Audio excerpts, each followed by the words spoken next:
நாகப்பட்டினம் அங்கே வந்து கீழ்வேலூர், கொத்தமங்கலம் இது போன்ற பல கிராமங்கள், கிட்டத்தட்ட 7-8 கிராமங்கள் இருக்குது. இங்கே வந்து கள்ளச்சாராயம் இப்பொழுதும் அதிகமாக புழங்குகிறது. இதனால் கிராமத்தில் விவசாயிகள், கூலி வேலைக்கு செல்பவர்கள், இளைஞர்கள், மாணவர்கள் உட்பட பாதிப்பு அடைகிறாங்க.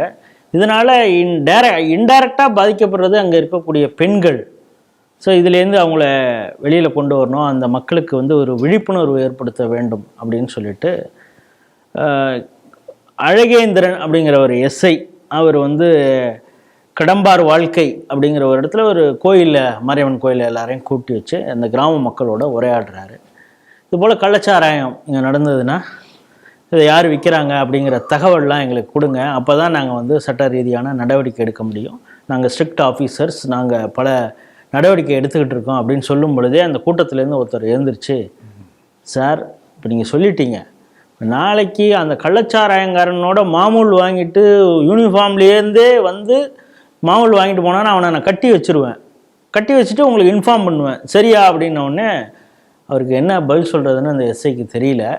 அதுக்கப்புறம் எப்போவும் போலீஸுக்கே ஒரு இடையில், உங்கள் பேர் என்ன, நீங்கள் என்கிட்ட தனியாக தானே சொல்லியிருக்கணும், எதுக்கு இந்த கூட்டம் மத்தியில் சொன்னோடனே இவர் அந்த எஸ்ஐ வந்து அந்த அதிகார தோரணையில் அவரை வந்து நெருக்குதல் கொடுத்துருவாருங்களோன்னு புரிஞ்சுக்கிட்ட உடனே அந்த கிராமத்து பெண்கள் எல்லாம் உடனே, சார் நாங்களே பார்த்துருக்குறோம் அப்படின்னு சொல்லி, எங்கள் வீட்டுக்கு வாசல்லன்னு எவ்வளோ பேர் யூனிஃபார்மில் வந்து மாமூல் வாங்கிட்டு போயிருக்காங்க அப்படின்னாரு.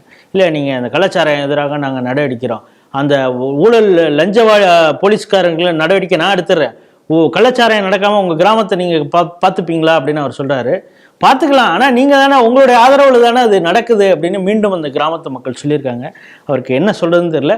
இருந்தாலும் நான் நடவடிக்கை எடுக்கிறேன், சுற்றி கேமராலாம் வைக்கிறோம், சிசிடிவிலாம் வைக்கிறோம் அப்படின்னு சொல்லியிருக்காங்க.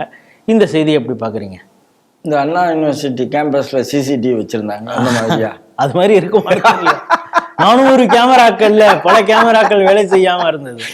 சார், எல்லா இடத்துலையும் கள்ளச்சாராயம் காவல்துறை உதவி இல்லாமல் நடக்கவே இல்லை.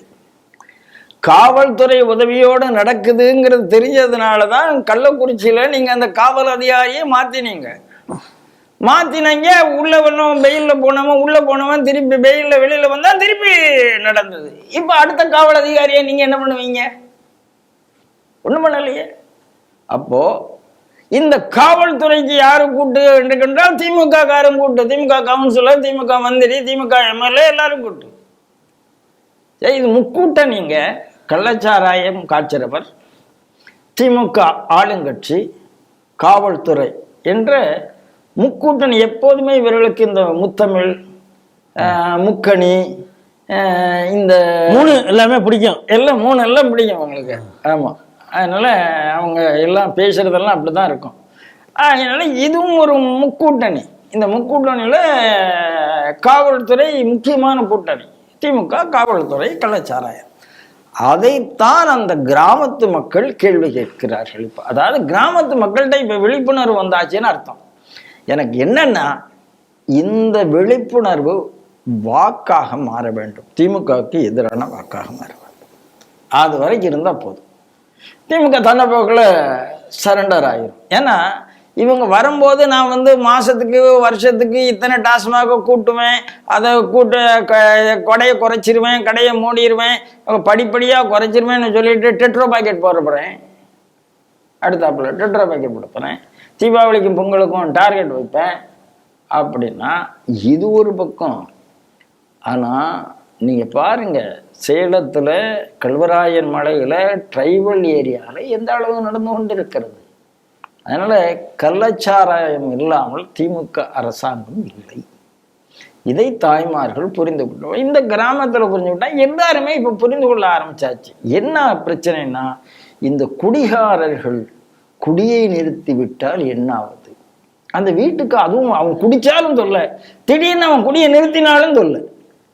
ஸோ ஒரு அடிமையை உருவாக்கி வைத்து கொண்டு ஊரை பிளாக்மெயில் செய்து கொண்டு இருக்கிறார். இப்போ நடுப்பற உதயநிதியே கேட்டார், நாங்கள் முதல்ல மதுவிலக்கு கொண்டு வருவோன்னு கூட அறிக்கையெல்லாம் தேர்தல் வாக்குறுதி கொடுத்தோம், அப்போ எங்களுக்கு ஓட்டு போட்டிங்களா? அதாவது அவங்க தாத்தா வந்து வாக்குறுதி கொடுத்தாராம், அந்த இடத்துல நீங்கள் தோல்வி அடையதானே செய்தீர்கள் அப்படின்னா நாங்கள் இப்போதைக்கு அதை பண்ண மாட்டோம் அப்படிங்கிறது தானே அர்த்தம். சார், ஓட்டு போடுறதுக்கு 100 காரணம் இருக்கு சார். அவங்களுக்கு 2 அவங்களுக்கே இது பொய்ன்னு கூட தெரிஞ்சிருக்கும். நீங்கள் உதயநிதி நீட் ரகசியம் எவ்வளோ பெரிய பொய் உதயநிதிட்டேருந்து இது வரைக்கும் என்ன பண்ணிட்டீங்க? இப்போ தான் ஏதோ அதாவது எங்கேயோ ஒரு இடத்துல எப்படியோ ஒரு ஜட்ஜ்மெண்ட்டை வாங்கி என்னத்தையோ பண்ணி இப்போ நீட்டுக்கு ஏதோ கோர்ட்டுக்கு போகலாமா வேண்டாமான்னு யோசிச்சுட்டு போகிறோம் படம் காமிச்சிட்டு இருக்காங்க. போனால் என்ன நடக்குன்னு தெரியும். உதயநிதிக்கு தெரியாத ரகசியம் தான் யாருக்குமே தெரியாது. அவ்வளோ ரகசியம் தெரிஞ்சவரில்ல அவர். அதனால எல்லாமே தெரியும் சார். இவர்கள் எல்லாம் நடிகர்கள். இவர்களுக்கு காசு ஒன்று தான் குறி. மக்கள் அப்படிங்கிறத பற்றி கவலையே கிடையாது. இந்தியா தேசத்தை பற்றி கவலை கிடையாது. தன்னுடைய தாய் கலாச்சாரம் பண்பாடை பற்றி கவலை கிடையாது. பணம் பணம் பணம்.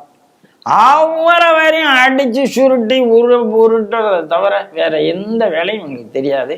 உதயநிதிக்கும் வேற எதுவும் தெரியாது. அதனால இவர்கள் எல்லாம் சாராயத்தினுடைய அடிமைகள் தான். இவர்களுடைய ஆட்சி இருக்கிற வரைக்கும் இது இன்னும் பல மடங்கு மோசமாக. டாஸ்மாக்லயே கூட 1000 கோடி வரைக்கும் மேல ஊழல். இல்ல டாஸ்மாக் ஊழல் 1000 நல்ல சாராயம் கள்ள சாராயம் ரெண்டு மீதுமே உங்களுக்கு ஒரு கண்ணு. ஈடியில வந்திருக்கிறது 1000 கோடி சார். சொல்லப்பட்டது ஒரு ஆண்டுக்கு 50,000 கோடி சார். அப்போ 4 வருஷத்துல 2 லட்சம் கோடி. அதாவது இது 2Gயை மிந்தி விடும் அப்படின்னு சொல்லப்பட்டிருக்கு சார். அப்போ எந்த அளவுக்கு இவர்கள் பண்ணி கொண்டிருக்கிறார்கள். இது அரசாங்க தரப்புலேருந்து பண்ணி இது பண்றது. அந்தந்த பகுதியில கள்ளச்சாராயம் பண்ணி அது அனைவருக்கும் தொழிலுக்கு ஏற்பாடு பண்ணணும். ஆமா, எல்லாருக்கும் கைத்தொழில் ஒன்று கற்றுக்கொள் அப்படிங்கிற மாதிரி கவலை இல்லாமல் வாழத்துக்கு கருணாநிதி ஏற்பாட்டில் கைத்தொழில் ஒன்று கற்றுக்கொள்ள ஆரம்பிச்சு இது நடந்து கொண்டு இருக்கிறது. இதுலேருந்து வெளியில வரணும்னா செய்திகள் மட்டும் போதாது. இந்த ஆட்சியை வீட்டுக்கு அனுப்புறது மட்டும்தான் இதுக்கு சொல்யூஷன் எனக்கு தோணும்.